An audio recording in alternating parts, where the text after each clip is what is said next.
Good evening. My name is Knapp, and I'm a writer on Eastern philosophy, Vedic culture specifically of India. And you can find out more about me and the numerous books that I've written and articles from my website at www.stephen-knapp.com. That's STEPHEN-KNAPP.com. So tonight I'd like to give an overview of what is karma. Karma is one of those topics that many people know a little bit about, but few understand the intricacies of it. To start with, Newton's third law of motion states that for every action there is an equal and opposite reaction. On the universal scale, this is the law of karma. The law of karma basically states that for every action has a reaction, and whatever you do to others will later return to you. What goes around comes around. Furthermore, ignorance of the law is no excuse. We are still accountable for everything we do, regardless of whether we understand it or not. Therefore, the best thing is to learn how it works. If everyone understood the law of karma, we would all be living in a happier life and a brighter world. Why? Because we could understand and know how to adjust our lives so we would not be suffering the consistent reactions of what we have done due to the false aims or misguided goals of life. According to Vedic literature, karma is the law of cause and effect. For every action there is a cause as well as a reaction. Karma is produced by performing fruitive activities for bodily and mental development. One may perform pious activities that will produce good reactions or good karma for future enjoyment. Or one may perform selfish or what some call sinful activities that produce bad karma and future suffering. This follows a person wherever he or she goes in this life or future lives. Such karma, as well as the type of consciousness a person develops, establishes reactions that one must experience. The Svetashvatara Upanishad, chapter 5, verse 12, explains that the living being, the jiva's soul, acquires many gross physical and subtle bodies due to the actions he performs, as is motivated by the material qualities to which he obtains, which deals with consciousness. These bodies that are acquired continue to be a source of illusion as long as he is ignorant of his real identity, meaning being a spiritual being, a spirit soul. The Brihadaranyaka Upanishad, chapter 4, verse 45, further clarifies that as the Atma or soul in the gross and subtle bodies acts, so thereby he obtains different conditions.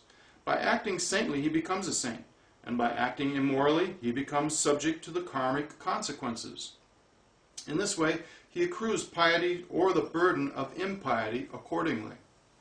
Similarly, it is stated that as a man sows, so shall he reap. Therefore, as people live their present life, they cultivate a particular type of consciousness by their thoughts and activities, which may be good or bad. This creates a person's karma. This karma will direct us into a body that is most appropriate for the reactions that we need to endure, or the lessons we need to learn. Thus, the cause of our existence comes from the activities of our previous lives. Since everything is based on a cause, it is one's karma that will determine one's situation, such as race, color, sex, or area of the world in which one will appear or take birth, or whether one is born in a rich or poor family, or be healthy or unhealthy, etc., etc. So when the living beings take birth again, they get a certain kind of body that is most suitable to the type of consciousness they have developed. Therefore, according to the Padma Purana, there are 8,400,000 species of life, each offering a particular class of body for whatever kind of desires and consciousness the living being may have in this world. In this way, the living entity is the son of his past and the father of his future. Thus, he is presently affected by his previous life's activities and creates his future existence by the actions he performs in this life. A person will reincarnate into various forms of bodies that are most suitable for the living entity's consciousness, desires, and for what he deserves. So the living being inevitably continues in this cycle of birth and death and the consequences for his various good or bad activities as long as he is materially motivated. What creates good or bad karma is also the nature of the intent behind the action, If one uses things selfishly or out of anger, greed, hate, revenge, etc., then the nature of the act is of darkness. One will incur bad karma from it that will later manifest as reversals in life, or painful events, disease, or accidents, things like this. While things that are done for the benefit of others, out of kindness and love, with no thought of return, or for worshiping God, are all acts of goodness and piety, which will bring upliftment and good fortune to you.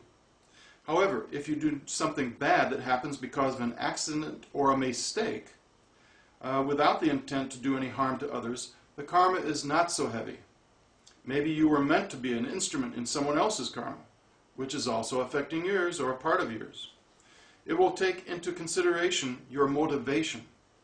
Yet the greater the intent or awareness of doing something wrong, the greater the degree of negative reaction there will be. So it is all based on the intent behind the action. However, we should understand that essentially, karma is for correcting a person, not for mere retribution of past deeds. The universe is based on compassion. Everyone has certain lessons and ways in which he must develop, and the law of karma actually directs one in a manner to do that. Nonetheless, one is not condemned to stay in this cycle of repeated birth and death or karmic reaction forever. There is a way out. In the human form, one can acquire the knowledge of spiritual realization and attain release from karma and further rounds of birth and death. This is considered to be the most important achievement one can accomplish in life.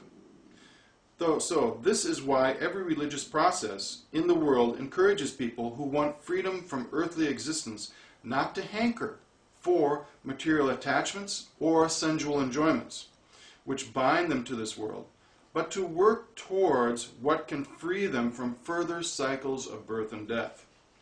All karma can be negated when one truly aspires to understand or realize the higher purpose of life and spiritual truth. When one reaches that point, his life can be truly spiritual, which gives eternal freedom from such continuous cycles of change. By striving for the absolute truth or for serving God in devotional service, especially in bhakti yoga, a person can reach the stage in which he is completely relieved of all karmic obstacles or responsibilities. Lord Krishna explains in Bhagavad Gita, chapter 18, verse 66, "Abandon all varieties of religion and just surrender unto me. I shall deliver you from all sinful reactions. Do not fear." So without being trained in this spiritual science, it is very difficult to understand how the living being leaves his body or what kind of body he will get in the future, or why there are various species of life which accommodate all the living entities' innumerable levels of consciousness, which is the purpose of such.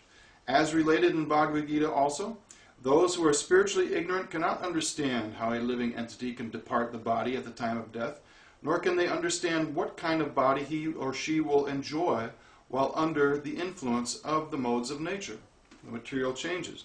However, one who has been trained in spiritual knowledge can perceive this. They can understand how this whole cycle operates.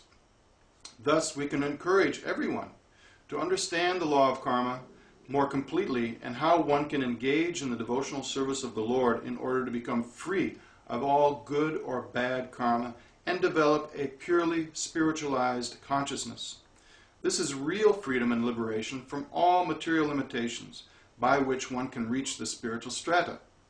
You can start by understanding this science more completely, because obviously the science of karma is a little intricate. However, for those that are interested, you can further your study by some of the books that I've written, such as this one, Reincarnation and Karma, How They Really Affect Us, The Eastern Explanation of Our Past and Future Lives, and Good or Bad Experiences.